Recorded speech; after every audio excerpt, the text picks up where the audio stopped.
sabe quem foi Aristócles? Se não, você vai saber agora. Aristócles recebeu esse nome em homenagem ao seu avô. E quando ele fazia treinos de luta, seu treinador o apelidou de Platão, que significa amplitude, porque ele tinha ombros largos. Então é isso que o historiador Diógenes, lá da Roma Antiga, vai falar sobre Platão, que Aristócles era seu verdadeiro nome. No entanto, historiadores dizem que isso é uma lenda, porque era comum na Grécia, especialmente em Atenas, dar nome aos meninos de Platão. Então era um nome comum. Então esse nome Aristócles é uma lenda para alguns historiadores. Platão foi um discípulo de Sócrates e ele vai ter uma teoria bem complexa, uma teoria filosófica bem complexa, porque ele vai falar sobre ontologia, cosmologia, conhecimento, linguagem, política, ética. Ele vai falar sobre muitos temas. Então ele é fundamental no estudo da filosofia e ele é referência da filosofia antiga até a filosofia pós-moderna. Então ele é um filósofo muito importante. A maior parte das obras de Platão está na forma de diálogo, porque para Platão o diálogo é a forma mais adequada de se fazer uma trajetória segura para o conhecimento. Isso também é enxergado como fidelidade ao método dialógico de Sócrates. Lembra no vídeo anterior que o método dialógico, o Sócrates fazia várias perguntas, vários questionamentos para se atingir o conhecimento pleno? Então, essas obras em forma de diálogo nada mais são do que fidelidade a esse método socrático. Platão vai tentar superar o conflito pré-socrático. Lembra nos vídeos anteriores que eu falei sobre Heráclito e Parmênides e tinha um conflito entre eles, porque para Heráclito a mudança é constante, a estabilidade é ilusória, e para Parmênides é totalmente o contrário, a mudança que é ilusória, porque ela engana os nossos sentidos. Então Platão vai tentar superar essas duas teorias. Ele vai elogiar as duas, vai falar que elas são importantes sim para o questionamento filosófico, para a cosmologia. No entanto, ele vai criticar ambas. Ele critica Parmênides ao afirmar que o ser é uno e imutável, porque assim ele nega a pluralidade de seres. Ele também vai criticar Heráclito, porque Heráclito fica no plano das sensações, dos sentidos. Ele nega a existência daqueles seres, que a sua essência não muda. Ele nega aqueles seres que são sempre iguais. Platão, no entanto, não se contenta com essa tentativa dele de conciliar Heráclito e Parmênides. Para ele tem muita coisa além disso. Para ele, deve identificar racionalmente os seres, a causa do devir e o que gera o seu começo e o seu término. É aí que Platão vai elaborar a teoria das ideias. No diálogo Fédon, Platão começa a explicar a sua teoria das ideias, e para explicar a teoria ele usa a metáfora da navegação, que é feita por duas navegações.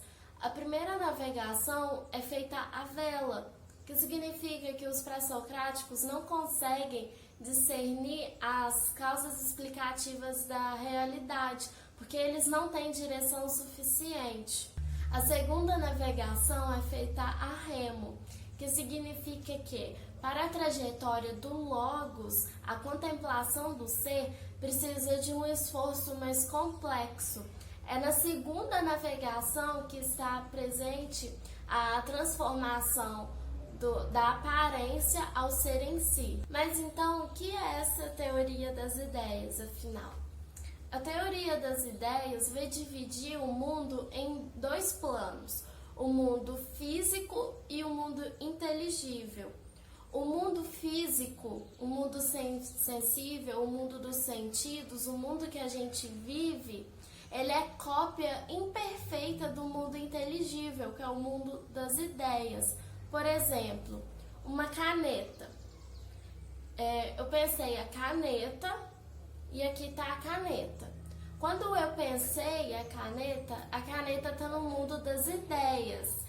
E quando eu transmiti ela para a realidade, ela foi para o mundo físico, para o mundo dos sentidos.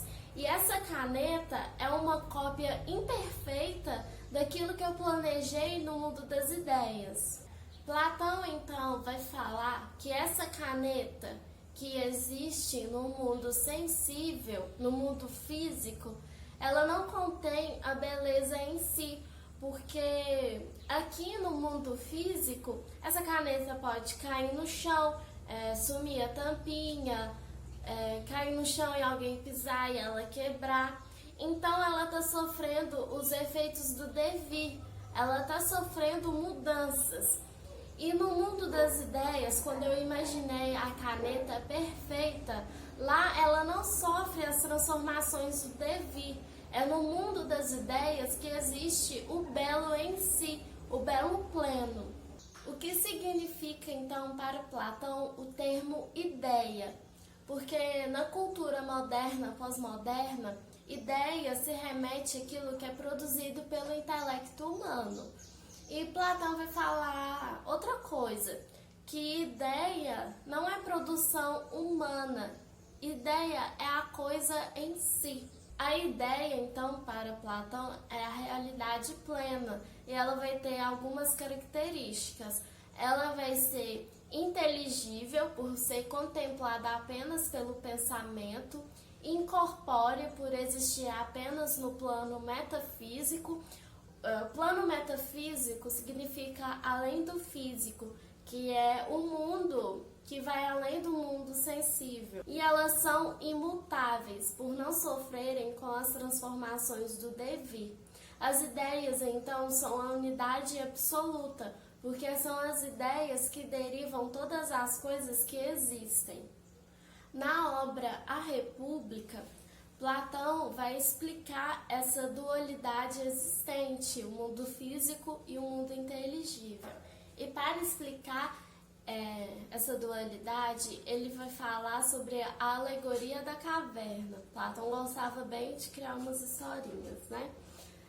A alegoria da caverna remete a uma condição que os seres humanos estão desde o início de sua vida.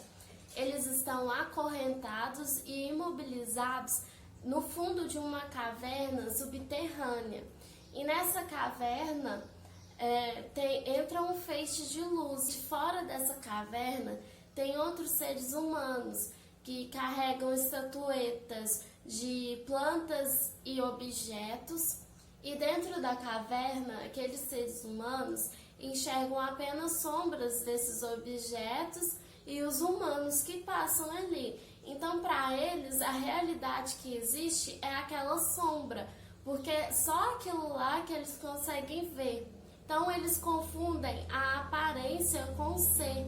Eles confundem sombra como realidade plena, mas aquela não é a realidade, é apenas uma aparência. A realidade está fora da caverna. Um dos prisioneiros consegue se libertar da caverna e ele vai andando aos poucos, porque ele sente muita dor no corpo, porque ele ficou imobilizado a vida inteira. Então, quando ele consegue se libertar, ele sente muita dor. Então, ele vai caminhando aos poucos para fora da caverna. E quando ele sai da caverna, seus olhos doem, porque o campo de visão dele aumentou muito e tem claridade. Então, os olhos dele doem. E também, quando ele vai andando, conhecendo os objetos pessoalmente, descobrindo que aquilo que ele enxergava na caverna não era uma realidade, era apenas uma fantasia, uma sombra do que existia de verdade, ele atinge o bem supremo, ele enxerga o sol. Então, ele volta para a caverna. Ele podia muito bem ter ficado de fora da caverna sem se comunicar com aqueles outros seres que existem dentro da caverna. No entanto, ele volta para a caverna para conversar com os presos que estão lá, para falar que aquilo não é a realidade, que o que existe de verdade está fora da caverna, a verdade está fora da caverna. No entanto, aqueles seres, vocês acham que eles iam se libertar e sair para fora da caverna, mas não, eles ficam lá dentro, porque eles preferem continuar acomodados com a realidade que eles enxergam, do que sair da caverna e ver a realidade que realmente existe, a realidade plena. E eles preferem ficar lá e preferem matar aquele que tenta convencer eles a se libertarem. Então, a alegoria da caverna foi feita para representar a teoria das ideias, para explicar essa dualidade entre o mundo físico e o mundo inteligível. As sombras lá dentro da caverna representam o mundo dos sentidos, o mundo físico. O exterior da caverna representa o mundo das ideias, a realidade plena. E o lento processo que o ex-prisioneiro tem para descobrir as coisas representa a trajetória para o conhecimento verdadeiro. E quando ele enxerga o sol, representa a possibilidade de enxergar todas as coisas. Como eu falei no início do vídeo, o Platão tem uma teoria bem complexa, ele fala sobre diversos assuntos. E para o vídeo não ficar muito grande, porque eu sei que a primeira coisa que você faz quando vai assistir uma videoaula é olhar o tempo. Se ela tem mais de 15 minutos, dá aquela preguiça de assistir.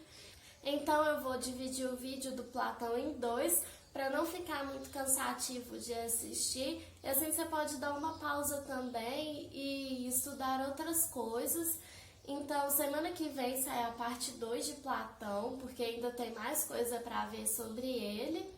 E fica agora com um mapa mental sobre o que eu expliquei agora e um exercício sobre essa dualidade platônica. Até o próximo vídeo.